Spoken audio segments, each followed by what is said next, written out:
안녕하세요. 오늘 정말 많은 분들이 궁금해하실 주제죠. 바로 주 4일 근무제 아니면 주 4.5일제. 이게 왜 이렇게 뜨겁고 또 진짜 현실이 될 수 있을까?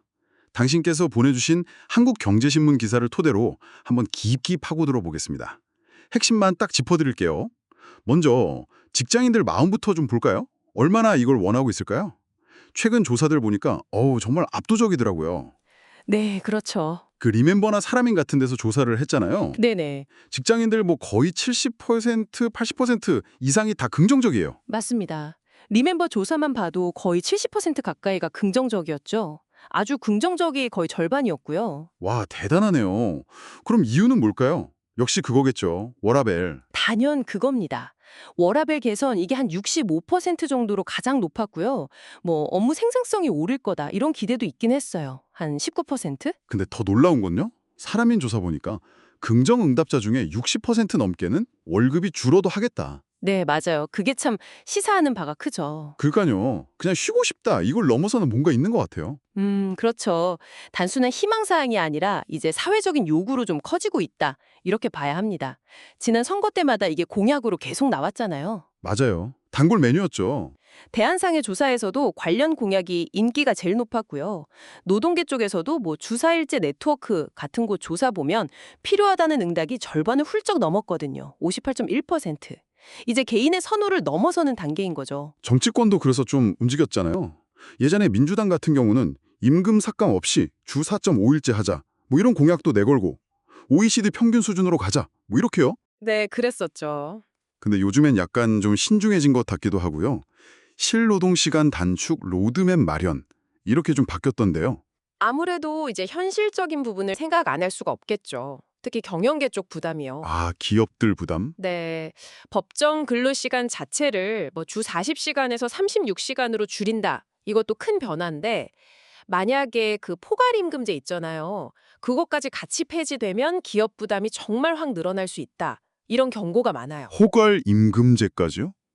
그럼 진짜 크겠네요. 그렇죠. 여러 법무법인 보고서에서도 그 점을 계속 지적하고 있고요. 그래서 경총 같은 데서는 좀 노사 자율에 맡겨달라, 선택권을 존중해달라 이렇게 요청하는 거고요. 사실 일부 잘 나가는 기업 빼고는 아직 준비가 안 된 곳이 많다는 시각이죠. 기업 입장도 이해는 가는데 그래도 전반적으로는 근무 시간 줄이는 거 이게 대세는 맞는 것 같네요. 맞습니다. 국제적으로도 그런 흐름이고 야당도 이걸 막 강력하게 반대하는 건 아니어서요. 단계적으로는 어쨌든 갈 거다 이렇게 보는 시각이 많죠. 법무법인 광장이나 세종 같은 곳에서도 그렇게 분석하고요. 단계적으로? 네. 근데 진짜 큰 숙제가 있어요. 숙제요? 바로 노동 생산성입니다. 아, 생산성 맨날 나오는 얘기죠. 네.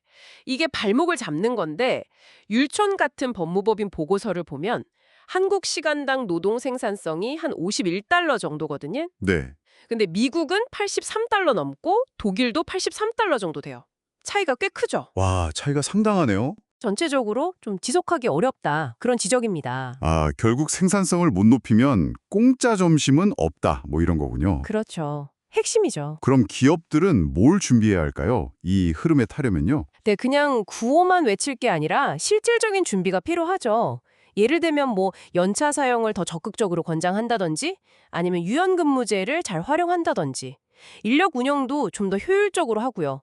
더 근본적으로는 이제 생산성을 높일 수 있는 그런 근무 환경을 만드는 데 투자를 해야겠죠. 환경 개선 투자. 네, 법무법인 태평양 같은 곳에서도 이런 준비를 강조하고요. 그리고 또 하나 정말 중요한 건 사회적 합의예요. 합의. 네, 너무 급하게 막 밀어붙이면 부작용이 클 수 있으니까 노동계랑 정형계가 좀 충분히 이야기하고 합의점을 찾아가는 과정, 이게 필수적입니다. 그렇죠. 서로 입장에 다르니 충분한 논의가 필요하겠네요.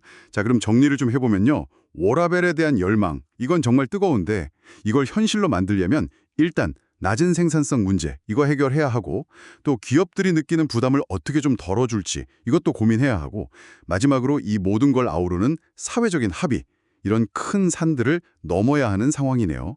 앞으로 이 논의가 당신의 일과 삶에 어떤 영향을 줄지 계속 좀 지켜봐야겠습니다. 네, 그리고 마지막으로 이런 질문을 한번 던져보고 싶어요. 다들 생산성 향상이 중요하다고 하는데 그럼 구체적으로 어떻게 생산성을 높여야 할까?